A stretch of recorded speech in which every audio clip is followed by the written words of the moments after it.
Nilabas noong martial law pero may mukha pa rin ang ating mga bayani at lider. Sa loob daw ng higit 2 dekada, sinusubukan daw ng pamilya ng diktador na baguhin ang kasaysayan at burahin sa ating alaala ang mga bayaning lumaban ng matapang para sa ating kalayaan. Tanong ng grupo, nais daw ba natin ang isang bansang walang mga bayani at mas maigi bang sila'y kalimutan na lang? Sinusubukan pa ng GMA Integrated News na makuha ang panig ng Malacanang at ng pamilya Marcos ukol dito. Pero sabi ng Bangko Sentral, sa ngayon, hindi naman aalisin at hindi ihihinto ang paggawa ng mga perang papel na may mukha ng mga bayani at lider. Gusto lang daw nilang i-promote din sa ating pera ang mga endangered species na hayop at halaman na tanging sa Pilipinas lang makikita. It will co-circulate, so our paper banknotes featuring our Philippine heroes will still be there. Ang aming stance talaga ay parehas na importante sa ating kultura at sa ating history.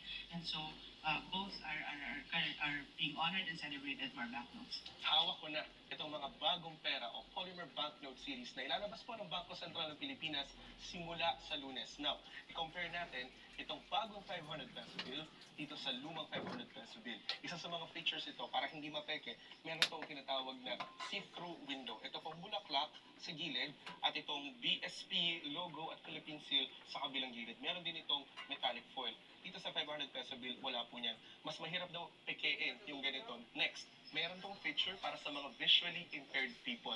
Pag hinawakan po ninyo itong taas ng 500 peso bill na bago, meron itong tinatawag na tactile dots. So, depende sa denomination kung ilang dots yung makakapanin mo sa taas. So, for 500 peso bill, merong 4 dots. For 100 peso bill, merong 3 dots. 50 peso bill, merong 2 dots. At sa 1,000 bill ay merong 5 dots. Magaspang din yung texture ng hayop na pinipicture dito sa bawat denomination bill.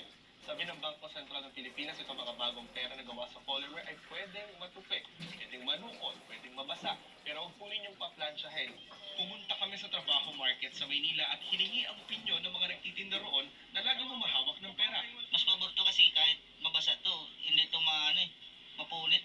Hindi pabor sa akin to kasi ito kasi pag medyo basa ang kamay mo nito, dumidikit. Wala, hindi mapipili. Pero may isang vendor ang nakatanggap daw ng anay peking 1,000 polymer bill. Mula sa isang mamimili, 3 araw lang ang nakararaan.